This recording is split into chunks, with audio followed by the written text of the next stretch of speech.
መኪና ካላቸው ሰዎች ከ9 ውስጥ 10ሩ ሰዎች መኪናው ላይ ስላሉት ነገሮች አያውቁም። በዚህ ቪዲዮ መኪና ውስጥ ያሉ ጥቅማቸውን የማናውቃቸውን አስገራሚ ነገሮች እንመለከታለን። የመጀመሪያው የመኪና ባክፓክ ኪ። እንደዚህ ሆናችኋል ብላችሁ አስቡ።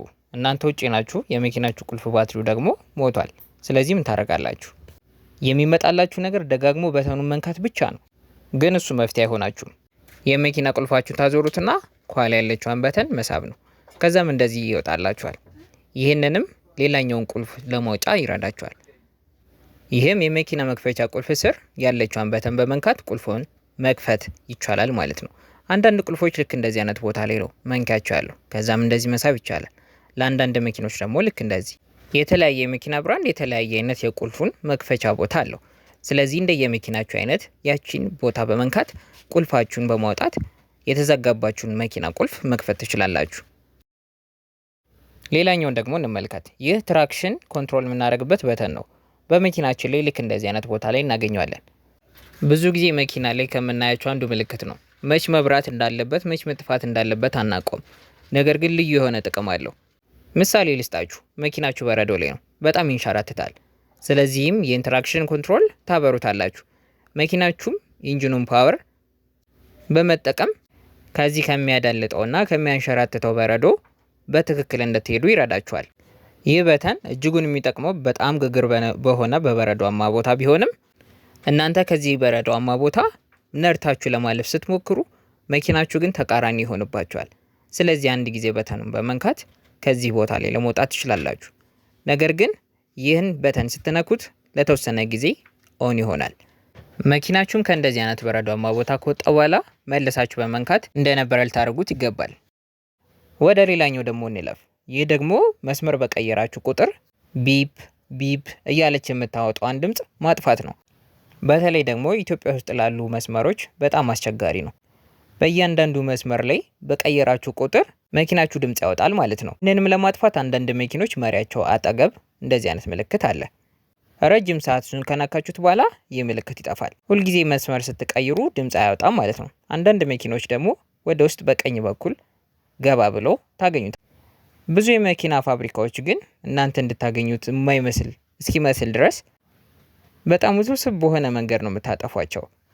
ይህ ማጥፋታችሁ የሚጠቅማችሁ ሁል ጊዜ በዛች መስመር ብቻ ቀጥ ብላችሁ እንድትሄዱ ያደርጋል። ይህ ማለት መስመር በቀየራችሁ ቁጥር ወይም ደግሞ በተጠጋችሁት ቁጥር ይህ ድምፅ ይወጣል። አንዳንድ መኪኖች ልክ እንደዚህ በጣም ውስብስብ የሆነ መንገድን ተጠቅማችሁ ነው እነዚህ ነገሮች የምታጠፏቸው። ወደ ሌላኛው ደግሞ እንለፍ። ይህ ደግሞ መኪና ውስጥ ስላለ ኤሲ ነው። መኪናችን ውስጥ ያለ ኤሲ በተለይ ደግሞ በጣም ትራፊክ ባጨናነቀባቸው መንገዶች ላይ ከውጪ ወይም ከፊት ለፊታችን ያለ መኪና ከጎን ያለ መኪና በጭስ ያፍነናል። እሱ ብቻ አይደለም፣ አካባቢያችን ያለው ራሱ የተበከለ አየር ይሆናል ወይም የማይሆን ሽታ ወደ መኪናችን ይገባል። ታዲያ ኤሲውን ስናበራው የኛ የሚመስለን ብዙ ጊዜ አየሩን መቀያየር ብቻ ይመስለናል። ነገር ግን ከውጭ ያለውን አየር ብሎክ አድርጎት፣ ይህ ማለት ከውጭ የሚገባ ምንም አየር እንዳይኖርና ውስጥ ያለውን አየር ብቻ እዛው ሰርኩሌት አድርጎት በማዘዋወር ንጹህ አየር እንዲኖር ያደርጋል። ይህም የኤሲ ቴክኖሎጂ ውስጥ ያለውን አየር መልሶ በረቀቀ ቴክኖሎጂ እዛው በዛው ሰርኩሌት በማድረግ የሚጠቀም ይሆናል። ስለዚህም ኤሲን በማብራት ብቻ ከውጭ ያለን የማይሆን ጠረን ሽታ ወደ ውስጥ እንዳይገባ ይረዳል ማለት ነው። ብዙ ጊዜ እኛ የተቀመጥንበትና መሪያችን የምናሽከረክርበት ወይም እጀታው መሪው በጣም የተራራቀን ወይም ደግሞ በጣም የቀረብን መስሎ ይሰማናል። ታዲያ ለዚህ በጣም ጥሩ መፍትሄ አለው። ይህም መሪውን ማስተካከያ በተን ነው። ይህም ከመሪያችን በታች የሚገኝ ነው። አንዳንድ መኪኖች ሳብ ስናደርገው ይስተካከላል። አንዳንድ መኪኖች ደግሞ በተን ውስጥ ከስሩ ሳብ ተደርጎ ወደ ታች በመከፈት የመኪናውን መሪውን አጀስት ማድረግ ይቻላል፣ ወይም ደግሞ እንደምንፈልገው ማድረግ እንችላለን። ይህ በዋናነት እኛ እንዲመቸን ከሚል ብቻ ሀሳብ አይደለም። በዋናነት ግን ለሴፍቲ ወይም ደግሞ ለኛ ለደህንነት ሲባል ነው። ይህም የመኪናው ኤርባግ ወይም ደግሞ ፊት ለፊት መሪው ላይ ያለው መኪኖች ሲጋጩ ብዙ ጊዜ ነጭ ነገር እንደ ትራስ ሆኖ ይወጣል። ይህም በእኛ በትክክላችን መጠን ፊት ለፊት እንዲሆን ይረዳዋል። አንድ አስገራሚ ጥናት ልንገራችሁ። 40% የመኪና ሹፌሮች ይህን መሪያቸውን በሙሉ አስተካክለው ታያውቁ። ታዲያ እኔ ምን እመክራችኋለሁ? 10 ሰከንድ ሳይሞላ ይህንን የመሪውን አቀማመጥ በማስተካከል መንዳት ትችላላችሁ። ቀጣዩ ደግሞ የመኪና ፀሐይ መከላከያ። አስቡትና መኪና እየነዳችሁ ከፊት ለፊታችሁ ፀሐይ አለች፣ ወይም በምስራቅ በኩል ፀሐይ እየወጣ ነው የምትነዱት። ፀሐይ በጎን በኩልም ትመታችኋለች፣ እናንተም ወደ ጎን ታደርጉታላችሁ። ታዲያ በዚህ መካከል እናንተ ትኩረታችሁ ይሰረቃል። መኪናችሁም ደግሞ ወደዚህ ወደዛ እያላችሁ እንድትነዱ ይሆናል። ብዙ ጊዜ የፀሐይ መከላከያ ላይ አንድ የምትመለከቷት ነገር አለች፣ ይህች ምልክት። ታዲያ ይህች ምልክት እናንተ ትይዟትና ሳብ አድርጋችሁ ታወጣታላችሁ። ይህም መጀመሪያ ከነበረው መጠን ሰፋ ያለ ቦታ ወይም ደግሞ ተጨማሪ ቦታ እንዲኖራችሁ ያደርጋል። ካወጣችሁትም በኋላ ልክ እንደዚህ አይነት ሰፋ ያለ ቦታ ፀሐይ ይሸፍንላችኋል ማለት ነው። አብዛኛው የመኪና ባለቤቶች ዋናውን ፀሐይ መከለያውን እንጂ ከውስጡ ያለውን መከለያ ወጣ አድርገው ወይም ደግሞ ረዘም አድርገው አይጠቀሙትም። የሁሉም የፀሐይ መከላከያ እናንተም እንደየመኪናችሁ በተኖቹን በመጠቀም ፊት ለፊታችሁ ካለ ከጎናችሁም ካለ ፀሐይ በመከለል መንዳት ያስችላችኋል።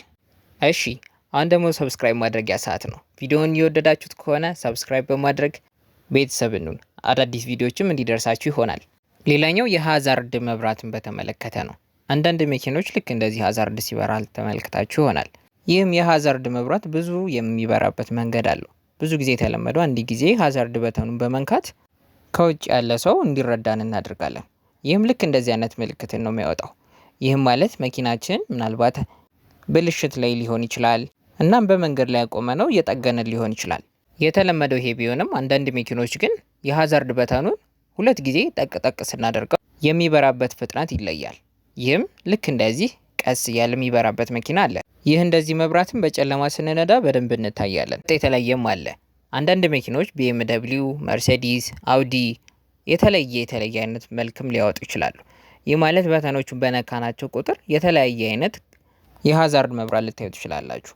አንዳንድ ጊዜም የብርሃን መጠናቸውን ራሱ የተለያየ አይነት ሆኖ ልትመለከቱት ትችላላችሁ። የሁሉም ሰው መኪና ላይ ያለው ሃዛርድ በተን በምንነካበት ጊዜ የተለያየ አይነት አለ። ይህ ማለት እንደየመኪናው አይነት ማለት ነው። ስለዚህ ማኑዋሉን ቼክ በማድረግ የኛ መኪና ምን አይነት ምልክት እንደሚወጣ ማወቅና መረዳት እንችላለን። ሌላኛው ደግሞ የጋዝ መቅጃ ቦታውን ያለማወቅ ነው። ይህ ማለት ብዙ ጊዜ በእኛ ሀገር ላይ ያለ ባይሆንም ብዙ ጊዜ ፈረንጆች መኪና ቶሎ ይቀይራሉ።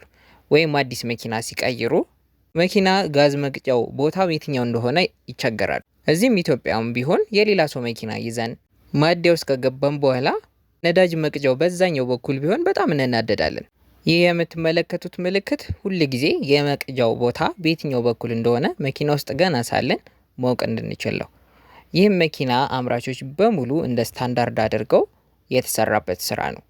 ይህም እንደዚህ አይነት ችግር በጣም ብዙ ሰዎች ከመቸገራቸው የተነሳ ስታንዳርድ ሆኖ ተሰርቶ በ1990 ይህ ማለት በፈረንጆቹ ማለት ነው እንደ ስታንዳርድ ተደርጎ ሁል ጊዜም ቀስቱ ባለበት በኩል የነዳጅ መቅጃው ቀዳዳ በዛ በኩል አለ ማለት ነው። መኪናው ጊፍት ተሰጥቷችሁ ሊሆን ይችላል፣ የሰው መኪና ይዛችሁ ሊሆን ይችላል፣ እናንተም አዲስ መኪና ገዝታችሁ ሊሆን ይችላል። ሁል ጊዜ ግን ይህ ምልክት ብቻ በማየት የነዳጅ መቅጃው በየትኛው በኩል እንደሆነ ለማወቅ ትችላላችሁ። እዛው ነዳጅ ማደያ እንዳለን አንድ ነገር ልንገራችሁ። የነዳጅ መቅጃ ቦታችሁን ስትከፍቱት ይህንን ነገር ታገኛላችሁ። ይህም ማንጠልጠያ አለ፣ እንደዚህ እናንጠለጥለዋለን። እንዴት ይህን እናውቅ የለ ምን አዲስ ነገር አለ ትሉ ይሆናል። የመኪናችሁን ይህንን ክዳን ከፍታችሁ በመተዋችሁ ብቻ የመኪናችሁ ፊውል ውስጥ አዋራ እንዲገባ ያደርገዋል። ይህም ደግሞ አዋራ በመግባቱ ብቻ ፊውል ኢንጀክትኑ በአዋራ በመደፈኑ እጅግ ብዙ ብሮችን አውጥታችሁ እንድታሰሩት ያደርጋችኋል። ይህ ሁሉም የሆነው ክዳኑን ብቻ ከፍታችሁ እዚህ ሁክ ላይ ባለማድረጋችሁ አዋራ ስቦ ወደ ውስጥ በመግባቱ ምክንያት ነው። ስለዚህ እንደዚህ ማንጠልጠሉ ጋራጅ ለጋራጅ ተንከራታችሁ መኪናችሁ ተበላሽቶ ከምታሰሩ 95% የሆነው መኪና አብዛኛው እንደዚህ አይነት ክዳን አለው። እንደዚህ ማስቀመጥ ተገቢ ነው ማለት ነው። ስለዚህም ነዳጅ ተቀድቶ ውስጡ ያለው ኢንጂን በአግባቡ ሰርቶ ከመኪናችሁም ብክለት መዳን ይቻላል።